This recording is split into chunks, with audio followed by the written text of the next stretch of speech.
Ayan, meron na tayong seared chicken breast. Pero parang may gusto pa akong gawin na iba. Butter.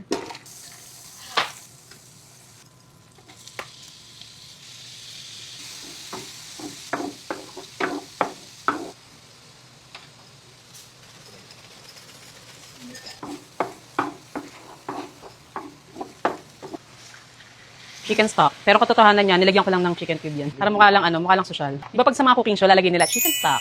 Ah, di ba?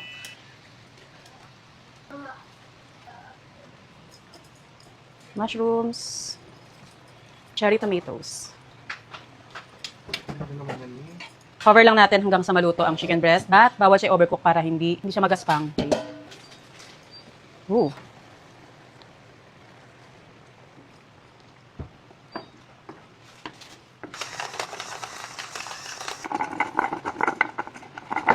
Uy. Cream cheese.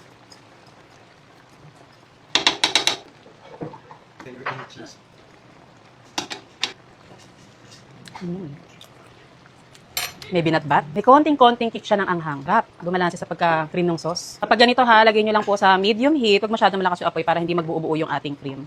Okay. Ang gagamitin ko dito ay kangkong, pero masarap po ito kung spinach talaga yung lalagay nyo. Kaya lang naubusan po ako sa palengke. Sorry na. Importante, color green siya. Hindi siya kulay dilaw, hindi siya color pink, green. Mas healthy yan kung maraming spinach po yung ilalagay nyo. Bawi na lang ako. Pag ininit ko lang siya kinabukasan, doon ko siya lalagyan ng spinach. Para fresh, hindi malamog. Takam na ako.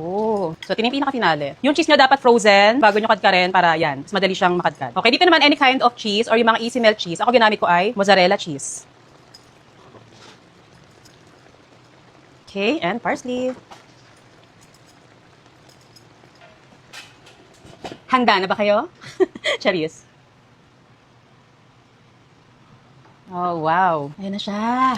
Kung wala po kayong cherry tomatoes na mabibili kasi minsan mahirap po siyang hanapin sa palengke, pwede po kayong gumamit ng, gisahan nyo po ng konting tomato paste. Okay? Para magbalanse lang siya. Kasi kapag puro cream, walang gaanong, parang konting pampaasim, parang may umay. Kaya naglagay ako ng cherry tomatoes. At bago yan, nakala nyo kakain na, no? Hindi pa. Magla-lovely fiber drink muna tayo. Para busog na agad tayo at hindi tayo mapadami ng kain, lalo na kapag ganitong kasarap ang nasa harapan nyo.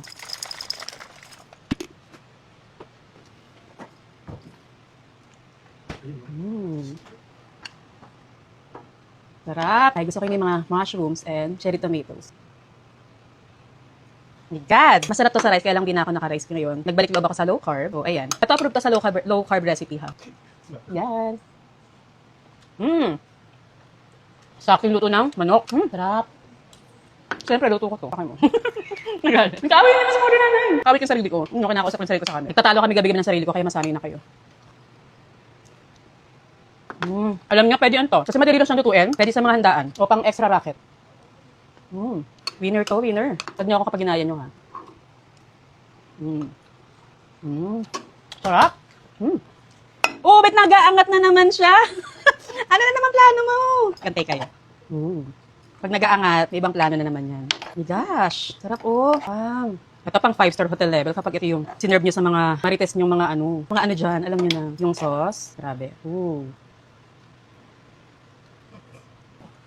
Ano naman kaya ang next na gagawin natin? Stay tuned. Tayo ay mamimigay as usual sa ating mga mahal sa buhay. Ningin na lang kaya ako kasi lagi ako namimigay ng food eh. Dapat pala naniningil na lang ako. Expensive nga yung itsura niya. Sa lasa, yes. Pero ang daling gawin, no? Nasa pang Christmas na kami. Nasa pasukan pa lang kayo. Ganyan tayo ka-advance. May natira. So, ano naman ang gagawin natin? Sunod muna natin ng ganyan. Yan. Ano naman kaya trip niya? Okay, yan. So, ang next na gagawin natin dito ay sarap ng sauce, oh. Naisip nyo ba ang naisip ko? Comment nyo na. Paano yung akin naiisip dito? Push. Okay, mix natin. Feeling ko bagay siya. Ano pa ba yung pwede natin idagdag dito sa tingin nyo? Uy, ganda. Ano ninang pasta na to? Pag ganito. Para tunog ng labada yun, isa pa. Diba? Yung natirang sauce, pwede sa pasta. Diba?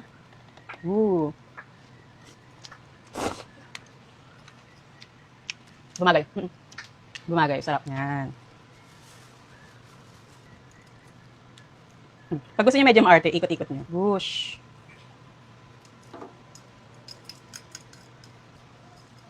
Uy. Diba? Ulam lang siya kanina. Pasta na ngayon. Saan ka dyan? Ayan, tigyan natin ng parsley. Para mukhang sosyal. Hey, ayan na. Dalawa na naman yung ating naluto. Yung ating creamy chicken breast. O lagay nyo nga dyan sa comment box kung ano yung magandang pangalan ng dish na to. At yung sauce, ginamit natin para sa pasta. Diba? Kapag may bisita na naman kayo, pwede nyo pulutin yung ganong tip. Damihan nyo yung sauce, yung matitirang sauce para sa pasta. Di dalawa na yung na-serve mo sa kanila. Diba? Ayan, may mga pa-take out pa tayo dito. At ayan, dalawang recipe na naman ang pinagtripan ni Modern Nanay. Mali pala, mali ba? At dalawang recipe na naman ang binago ang tadhana ni Modern Nanay.